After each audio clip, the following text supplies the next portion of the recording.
Welcome to 99 TV. నేను మూల శ్రీనివాస్. ప్రపంచం ఇప్పుడు మూడో ప్రపంచ యుద్ధం ముంగిట నిలబడి ఉంది. కానీ ఆ యుద్ధం సరిహద్దుల కోసం కాదు, కేవలం ఒక చుక్క నీటి కోసం. అవును, గ్లోబల్ పాలిటిక్స్ ఇప్పుడు వాటర్ పాలిటిక్స్గా మారుతున్నాయి.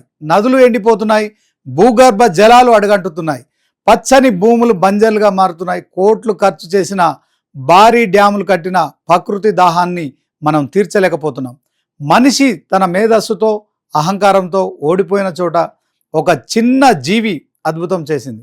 మనం చీదరించుకునే ఎలుకల జాతికి చెందిన ఒక జీవి అమెరికాలో మరణిస్తున్న ఒక నదికి ఊపిరిపోసింది. ఇది కేవలం పర్యావరణ వార్త కాదు, ఒక high voltage political and nature thriller. అగ్రరాజ్యం అమెరికా రహస్యంగా చేపట్టిన ఒక బయాలజికల్ ఆపరేషన్ ప్రపంచాన్నే ఆశ్చర్యపరిచిందని చెప్పుకోవచ్చు.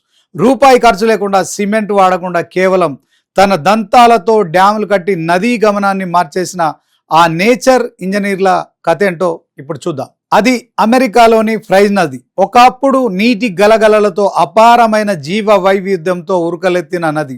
కానీ మనిషి చేసిన తప్పుల వల్ల అది క్రమంగా శ్మశాన వాటికలా మారింది.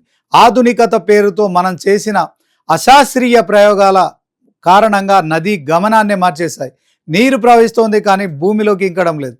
వరదలా వచ్చిన నీరు ఇసుకను, సారవంతమైన మట్టిని కొట్టుకుపోతుందే తప్ప ఆ ప్రాంతానికి ప్రాణం పోయలేకపోయింది. కేవలం 2 దశాబ్దాల్లోనే శతాబ్దాల నాటి పర్యావరణ వ్యవస్థ కుప్పకూలిపోయింది. భూగర్భ జలాలు పాతాళానికి పడిపోయాయి, పచ్చదనం మాయమైపోయింది, జంతువులు వలస వెళ్ళిపోయాయి. అగ్రరాజ్యం అమెరికాకు ఇది ఒక పర్యావరణ ఎమర్జెన్సీ.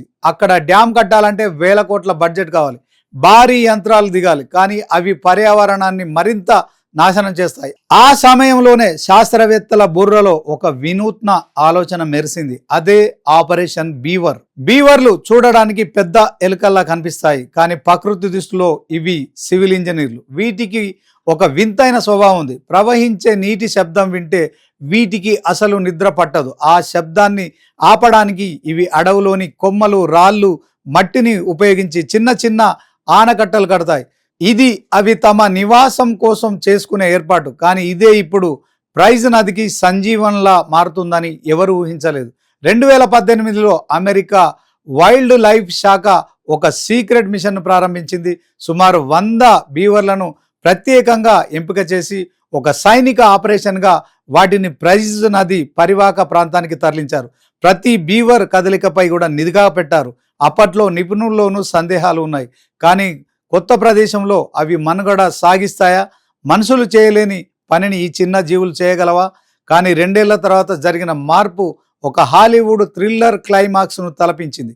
నదిలోకి ప్రవేశించిన బీవర్లు సైలెంట్గా తమ పని మొదలుపెట్టాయి. రాత్రింబవళ్ళు కష్టపడి చెక్కలు, మట్టితో 1 కాదు 2 కాదు, ఏకంగా 100కి పైగా చిన్నపాటి డ్యాములు కట్టేశాయి. ఫలితంగా ఉధృతంగా వెళ్ళిపోయే నీరు నిల్వ ఉండడం మొదలైంది. నీరు ఎప్పుడైతే ఆగడం మొదలైందో భూమి తన దాహాన్ని తీర్చుకుంది. భూగర్భ జలాలు ఊహించని విధంగా పైకి ఎగబాకాయి.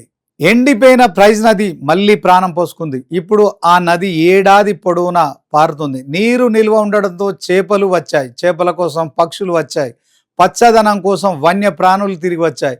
₹1 సిమెంట్ ఖర్చు లేకుండా, ఒక్క యంత్రాన్ని వాడకుండా, కేవలం ప్రకృతి సిద్ధంగా ఒక పర్యావరణ విప్లవం ఆవిష్కృతమైంది. బంజరు భూమి కాస్త పచ్చని జీవ వైవిధ్య సామ్రాజ్యంలో రూపాంతరం చెందింది. ఈ సక్సెస్ స్టోరీ ఇప్పుడు అమెరికాలో ఒక కొత్త నేచర్ పాలసీకి పునాది వేసింది. కాలిఫోర్నియా, ఒరెగాన్, వాషింగ్టన్ వంటి రాష్ట్రాలు ఇప్పుడు బీవర్లను తమ నీటి రక్షకులుగా అధికారికంగా గుర్తిస్తున్నాయి. ఇది కేవలం పర్యావరణ వార్త కాదు, గ్లోబల్ పొలిటికల్ డిప్లొమసీలో ఒక కొత్త ట్రెండ్. ప్రపంచ దేశాలు నీటి కోసం క్షిపణులను సిద్ధం చేసుకుంటుంటే అమెరికా మాత్రం ప్రకృతి ఆయుధాలతో జలవనరులను కాపాడుకుంటుంది. ఐక్యరాజ్య సమితి వేదికగా ఇప్పుడు ఈ బీవర్ల డిప్లొమసీ గురించి చర్చ జరుగుతోంది. భారీ డ్యాములు కట్టి ప్రకృతిని నాశనం చేయడం కంటే ప్రకృతిలోని జీవులతో కలిసి పని చేయడం వల్ల ఆర్థికంగా, పర్యావరణ పరంగా ఎంత లాభమో ఈ ప్రయోగం నిరూపించింది. మరి భారతదేశం పరిస్థితి ఏమిటి? మన దగ్గర గంగా, గోదావరి, కృష్ణ వంటి పుణ్య నదులు ఉన్నాయి, కానీ వేసవి వస్తే ఒక చుక్క నీటి కోసం మైళ్ళ దూరం నడవాల్సిన దుస్థితి.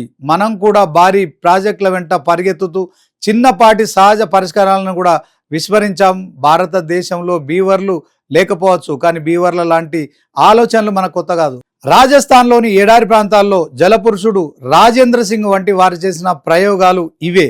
చిన్న చిన్న చెక్ డ్యాంలు కట్టడం ద్వారా ఎడారిలో సైతం నదులను పారించారు. గుజరాత్లో రుక్మావతి నది పునర్జీవనం, తమిళనాడులోని కుడిమియార్ ప్రాజెక్టు, ఇవన్నీ ప్రకృతితో మమేకమైతే వచ్చే విజయాలే. అమెరికాలోని బీవర్లు మనకు చెప్తున్న పాఠం ఒకటే: ప్రకృతిని మనం కాపాడితే అది మనల్ని కాపాడుతుంది. ఒక చిన్న జీవి, ఒక ఎండిపోయిన నది, ఒక రహస్య ఆపరేషన్ వెరసి ప్రపంచానికి ఒక గొప్ప పాఠం.